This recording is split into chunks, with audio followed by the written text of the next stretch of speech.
বঙ্গবন্ধুর গান গাইতে পারবো না, প্রেসিডেন্ট শহীদ প্রেসিডেন্ট জিয়া রহমানের গান গাইতে পারবো না, তাদের ভালো কাজের কথা বলতে পারবো, কিন্তু আদর্শ মানব কাকে? আল্লাহর নবীকে। বলেন আদর্শ মানব কাকে?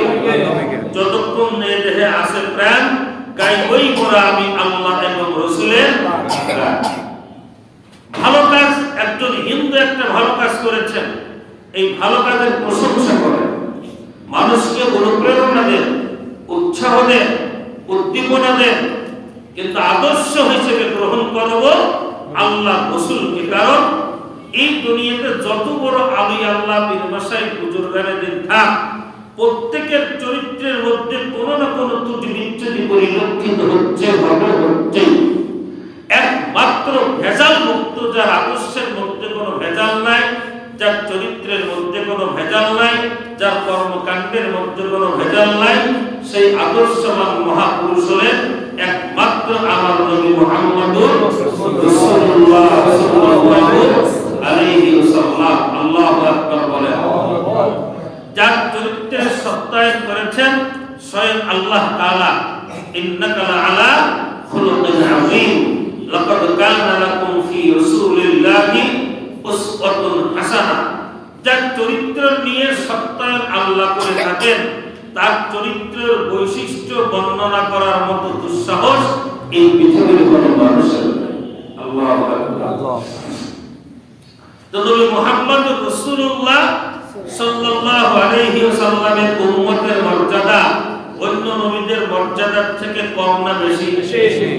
আমার নবীর মর্যাদা যেমন বেশি, নবীর উম্মতের মর্যাদাও আল্লাহর দরবারে বেশি।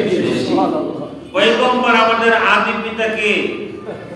আদম আলাইহিস সালাম। বলেন আমাদের পিতার বাড়ি ছিল কোথায়? জান্নাতে। জান্নাত। আমার মুসলিম এত বোকা হওয়ার কথা না, ঠাস ঠাস করে জবাব দিতে হবে। আমাদের আদি পিতা কে? আদম আলাইহিস সালাম। বাবার বাড়ি ছিল কোথায়? জান্নাতে। আল্লাহ পাক বিশেষ কোন কারণে তাহার দ্বারা একটি মার্জিত ভুল, ভালো করে বুঝবেন, মার্জিত ভুল আর একটা হচ্ছে অমার্জিত ভুল। মার্জিত ভুল নমনীয়তা হলে আল্লাহ ক্ষমা করেন, কিন্তু ভুল করে দাম্ভিকতা, আবার ভালো করে বোঝেন, ভুল করার পরেও দাম্ভিকতা আপনাকে পতনের অতল গহ্বরে নিমজ্জিত করে। ভুল করেছেন, জাতির কাছে ভুল করেছেন, আমি আপনার কাছে ভুল করেছি, আমি আপনার কাছে ক্ষমা চেয়ে নিলাম, এতে করে আমার সম্মান বাড়বে, বই কমবে না। কিন্তু ভুল করেও যদি দাম্ভিকতা অবলম্বন করি, তাহলে আমাকে এ দেশ ছেড়ে, এ সমাজ ছেড়ে, এ জাতিকে ছেড়ে এমন জায়গায় পালাতে হবে যে পালিয়েও শান্তি হবে। আমি ওসব বলতেছি মানে পালায়েও করলে দাম্ভিকতা, অহংকার একমাত্র আল্লাহর জন্য শোভনীয়, মানুষের জন্য শোভনীয় না। রাসূলের ইজ্জত যেমন বড়, আমার নবীর উম্মতের মর্যাদাও তত বড়। এই শবে বরাতের রাত্রি, দিবাগত রাত্রিতে কসুরটি, হালো রুটি আর প্রদীপ জ্বালানো জন্য আল্লাহ পাক দিয়েছেন না ইবাদতের জন্য? কথা বলেন। আপনি যদি মনে করেন যে শবে বরাতের রাত্রিতে, ওই যে বললাম কত মকসুদুল মুমিনিন আজকে এই বাড়িতে বসে দেখবেন, আমার কথাটা মিলে যাবে, ওখানে লেখা আছে রাসূলুল্লাহ উহুদের যুদ্ধে দাঁত ভাঙিও কসুরটি খেতে না পারায় শবে বরাতের রাত্রিতে হালুয়া রেখে খেয়েছিলেন। চাচার কবর কোথায় আর চাচার কাঁধে কোথায়? উহুদের যুদ্ধ হলো ৩য় হিজরিতে, আর লাইলাতুল শাবান মাস কোথায়? আর উহুদের যুদ্ধ হচ্ছে রবিউল আউয়াল ও রবিউল সানি মাসে। মানে কোনটার সাথে কোনটার মিল নেই, একেবারে বানোয়াট, মিথ্যা, তথ্যবহুল, একেবারে অনৈতিক চিন্তা চেতনার জায়গা থেকে এই সমস্ত বইগুলো লেখা। এই কারণে কিতাবাদি পড়তে হলে লেখকের জীবনীটাকে ভালো করে অধ্যয়ন করবেন। এই নবীর উম্মতের মর্যাদা আল্লাহ তাআলার দরবারে কত বড়। আমার নবীর আগের নবীর নাম কি? ঈসা আলাইহিস সালাম। বলেন ঈসা আলাইহিস সালাম কি ইন্তেকাল করেছেন না আল্লাহ পাক তাকে বিশেষ মাধ্যমে উঠিয়ে নিয়েছেন? কারণ ওই পয়গম্বর ঈসা রূহুল্লাহ পিতা ছিল না। আল্লাহ পাক বিশেষ মারফতে তার মাতৃ উদরে তিনি জন্মগ্রহণ করেছিলেন। এই তার গোত্রের লোকেরা বলল যে তুমি পিতাবিহীন সন্তান। এই সন্তানকে তারা কওমের লোকেরা মেনে নেয় নাই। না মেনে নেওয়ার কারণে আল্লাহ পাক লম্বা কথা সূরা মারিয়ামের মধ্যে বলবেন,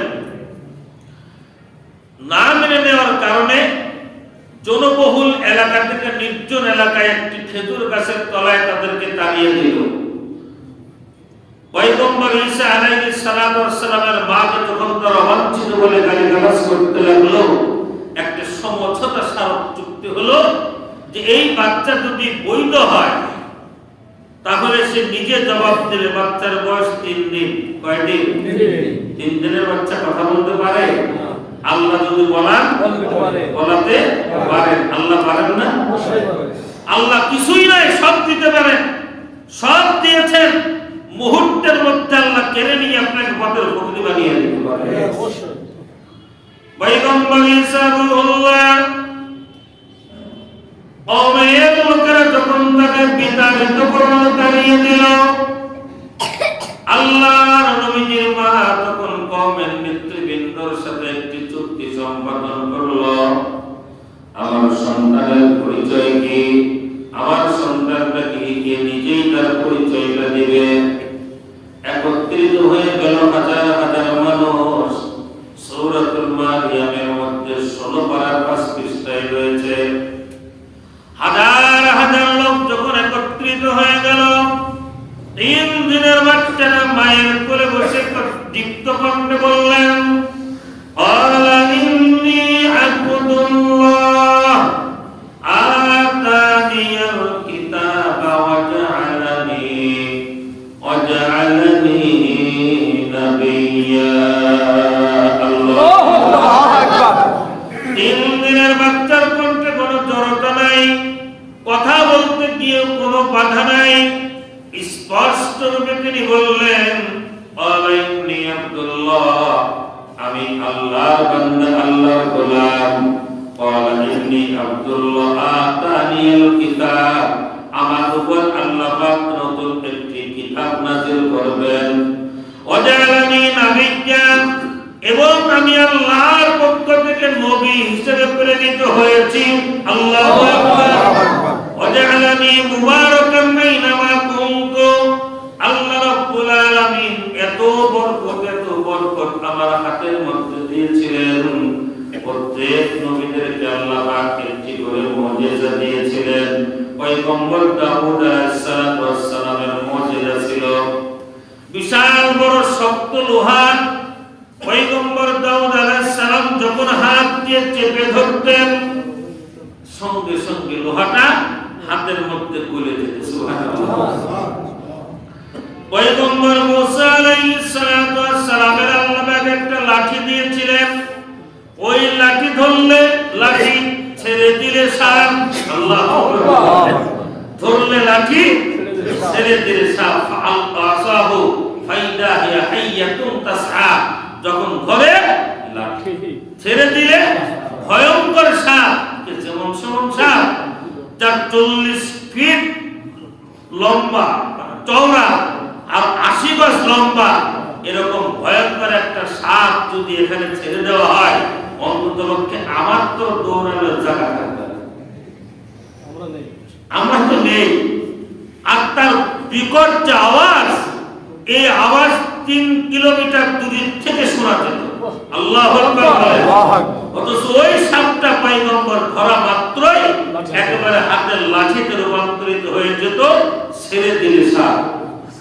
ঈসা রূহুল্লাহকে আল্লাহ পাক যে ক্ষমতা দিয়েছিলেন, কুষ্ঠ রোগী, ধবল রোগী, মাথায় চুল ওঠে না, এইরকম কোন রোগীর মাথায় পয়গম্বর ঈসা রূহুল্লাহ হাত দিলে আল্লাহ তাআলা তার মাথার রোগ সারে দিয়ে একেবারে, ওই যে কামরুল ইসলাম টাকু খালি মিশের মধ্যে হতো না, ওর মাথাটা তো পুরো জিদ্দা এয়ারপোর্ট, একেবারে জিদ্দা এয়ারপোর্টের মতো। আর ও তো মিশের কথা কয়